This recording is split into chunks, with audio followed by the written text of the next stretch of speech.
ଶୁଣନ୍ତୁ କବି ବିଶ୍ୱନାଥ ଖୁଣ୍ଟିଆକୃତ ବିଚିତ୍ର ରାମାୟଣର ସପ୍ତମ ଭାଗ। ପ୍ରଯୋଜନା ଡକ୍ଟର ଶାନ୍ତନୁ କୁମାର ରଥ, ସଙ୍ଗୀତ ପରିଚାଳନା ପ୍ରଫୁଲ୍ଲ ଚନ୍ଦ୍ର ବେହେରା, ସହଯୋଗିତା ଅଭୟ କୁମାର ଦାସ।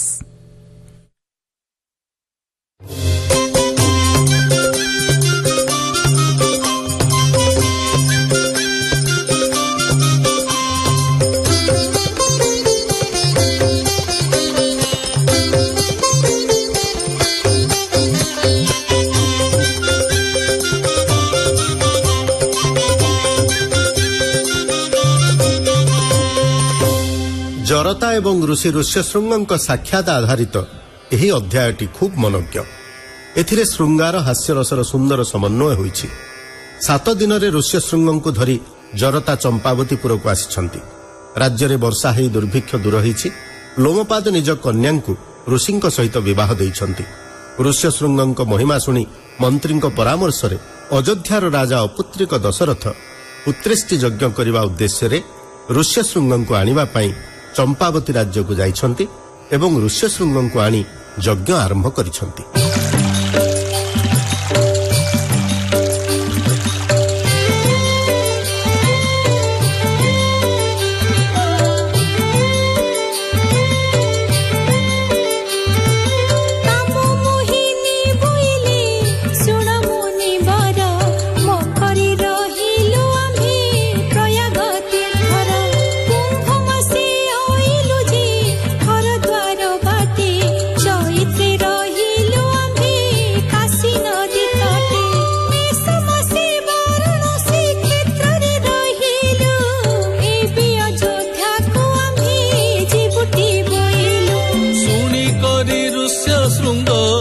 ଆନନ୍ଦ ହୋଇଲେ ଆପଣା ସନେ ତାଙ୍କୁ ନେଇ ବସାଇଲେ।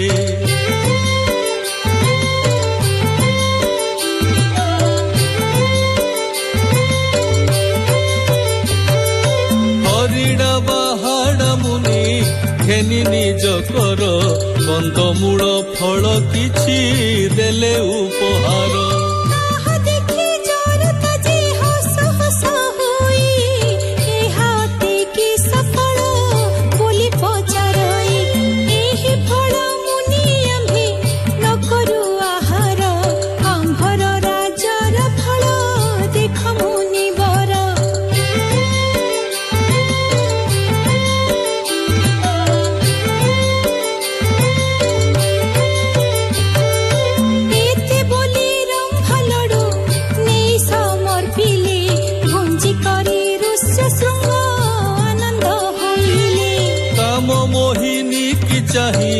ଋଷି ପଚାରନ୍ତି କୁମ୍ଭର ଅଙ୍ଗରେ କିସ ଫଳ ଦେଇଛନ୍ତି।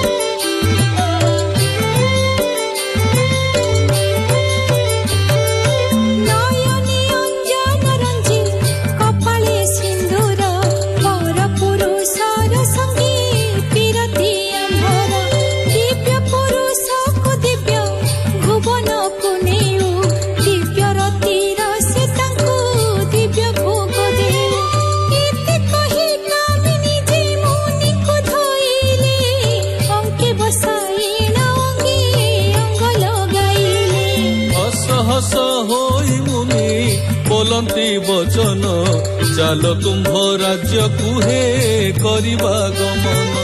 ତାହା ଶୁଣି ମୁନି କି ସେ ନାବେ ବସାଇଲେ, 7 ଦିନେ ଚମ୍ପାବତୀ ନଗରେ ମିଳିଲେ। ମୁନି ଆସନ୍ତେଣ ବୃଷ୍ଟି କଲା ଖଣ୍ଡଳ, ବୋଲେ ବିଶି ଜନ ପ୍ରଜା ଆନନ୍ଦ ସକଳ।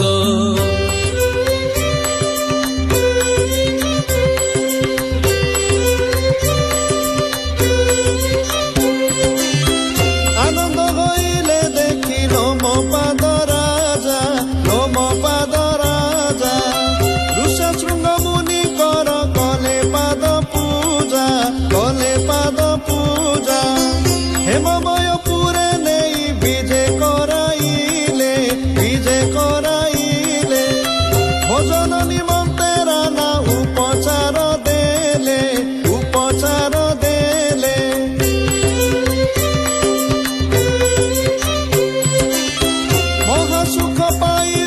ଶୃଙ୍ଗ ସେ ଆନନ୍ଦ ଶୃଙ୍ଗ ସେ ଆନନ୍ଦ ଶ୍ରୀରାମ ଚରଣେ ଭଜେ ବିକ୍ରମ ନରେନ୍ଦ୍ର ବିକ୍ରମ ନରେନ୍ଦ୍ର।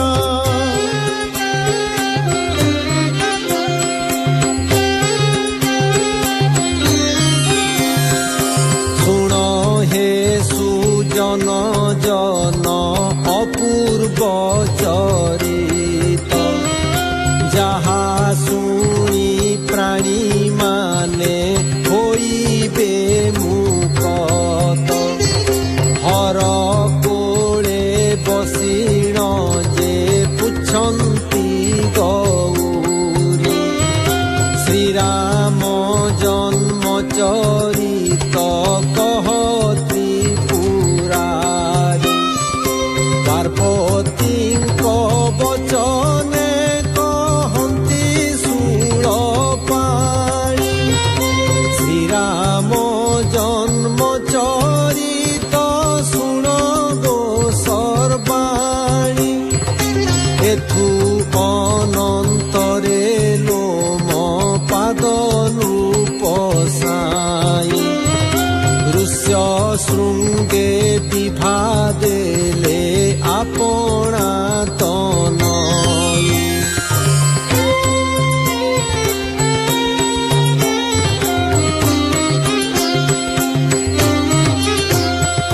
ଶାନ୍ତା କନ୍ୟାକୁ ବିବାହ ହୋଇଲେ କମୁନି ଲୋମ ପାଦ ଗୃହେ କରି ଅଛନ୍ତି ରହଣି। ଏ ସମୟେ ଅଯୋଧ୍ୟାର ସାଇ ଦଶରଥ ଚିନ୍ତିତରେ ଥାନ୍ତି କେହ୍ନେ ଲଭିବେ ପୁତ୍ର। ପାତ୍ର ମନ୍ତ୍ରୀ ପୁରୋହିତ ମାନଙ୍କୁ ଡକାଇ ନିକଟେ ବସାଇ ରାଜା ହେମନ୍ତ କହଇ 60,000 ବର୍ଷ ହେଲା ମୋତେ ଜାଣ ପୁତ୍ର ପାଇ ଚିନ୍ତା ନଳ ଦହେ ହୃଦବନ।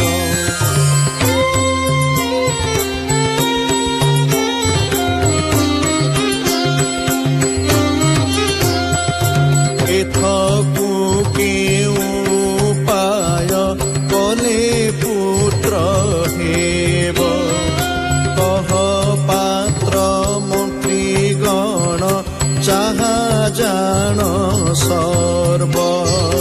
ଶୁଣିଣ ସୁମନ୍ତ୍ର ମନ୍ତ୍ରୀ ବୋଲେ ଯୋଡ଼ି କର ମୁଁ ଯାହା କହୁଛି ଦେବ ଶୁଣନ୍ତୁ ସତୋର। ଋଷିମାନଙ୍କ ମୁଖରୁ ଶୁଣିଅଛି ପୂର୍ବେ ତୁମ୍ଭ ଆଗେ ସତ୍ୟ କରି କହୁଅଛି ଏବେ। ଅବଶ୍ୟ ତୁମ୍ଭର ହେବେ 4 କୋଟି ସୁତ ଆସି ଯଜ୍ଞ କଲେ ଋଷ୍ୟ ଶୃଙ୍ଗ ତପୋବନ୍ତ।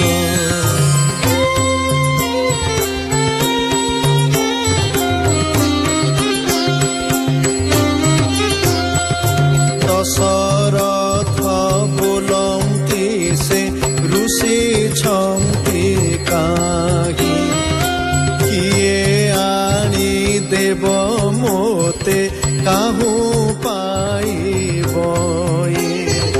ମନ୍ତ୍ରୀ ବର ବୋଲେ ଚମ୍ପାବତୀରେ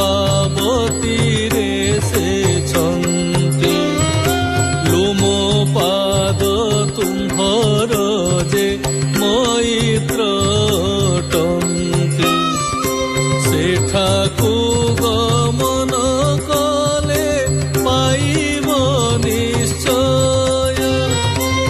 ଏହା ଅଟେ ସୁନିଶ୍ଚିତ ଶୁଣ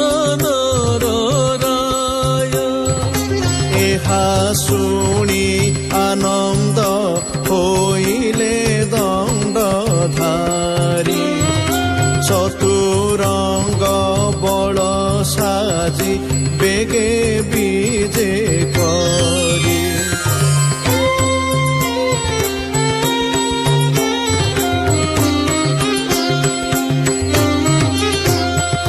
বজাইণ নানা বাদ্য তমক নিশাণ মহাসমারোহে রাজা কলাক প্রয়াণ তিনি দিনে চম্পাবতী কটকে প্রবেশ বেনি মিত্র ভেট হই খইলে সম্ভাষ ঋষ্য শৃঙ্গ বইলে দশরথ রাজা কুশଳେ ଅଛନ୍ତି ଟିକି ତୋର ରାଜ୍ୟ ପ୍ରଜା କୁଶଳେ ବୃଷ୍ଟି କରଇ ଟିକି ଆଖଣ୍ଡଳ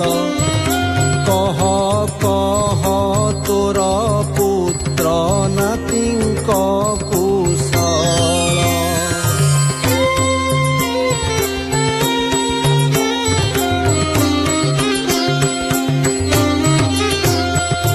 ଶୁଣି ଦଶରଥ ଶୋକେ ଗଦ ଗଦ ହୋଇ ଚରଣ ତଳେ ପଡ଼ିଲେ ଗଡ଼ ଖାଲି ଶୋଇ ବୋଲନ୍ତି ତୁମ୍ଭ ପ୍ରସାଦେ ସର୍ବଶୁଭ ମୋର ପୁତ୍ର ଦାନ ଦେଇ ମୋ ବଂଶକୁ ରକ୍ଷା କର ଶୁଣି କରି ଋଷ୍ୟ ଶୃଙ୍ଗ କଲ୍ୟାଣ ବାଞ୍ଛନ୍ତି ହେମନ୍ତେ ବସିଣ ବେନି ରାଜା ବିଚାରନ୍ତି ଦଶରଥେ ଚାହିଁ ଋଷି ବୋଲନ୍ତି ବଚନ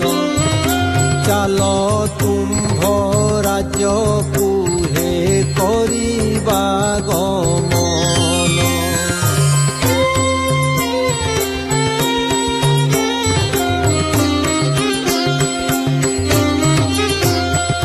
ଶୁଣି ଦଶରଥ ରାଜା ହର୍ଷଚିତ ହୋଇ ଋଷ୍ୟ ଶୃଙ୍ଗ ଲୋମ ପାଦ ଘେନିଣ ଚଳଇ ତିନି ଦିନେ ଅଯୋଧ୍ୟାରେ ପ୍ରବେଶିଲେ ଯହୁଁ ବୋଲେ ପଦ୍ମନାଭ ଯାଗ ଆରମ୍ଭିଲେ ତହୁଁ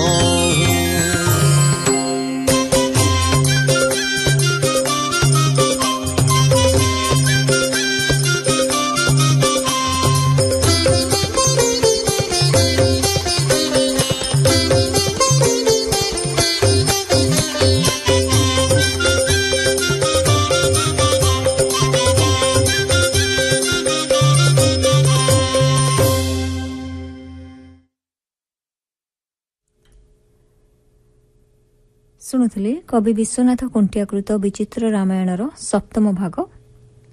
କଣ୍ଠଦାନ କରିଥିଲେ ବିଜୟ କୁମାର ଜେନା, ଦୁଃଖୀଶ୍ୟାମ ତ୍ରିପାଠୀ, ବିନୋଦ ବିହାରୀ ପଣ୍ଡା ଏବଂ ମହାପାତ୍ର ମିନତୀ ଭଞ୍ଜ। ପ୍ରଯୋଜନା ଡକ୍ଟର ଶାନ୍ତନୁ କୁମାର ରଥ, ସଙ୍ଗୀତ ପରିଚାଳନା ପ୍ରଫୁଲ୍ଲ ଚନ୍ଦ୍ର ବେହେରା, ସହଯୋଗିତା ଅଭୟ କୁମାର ଦାସ।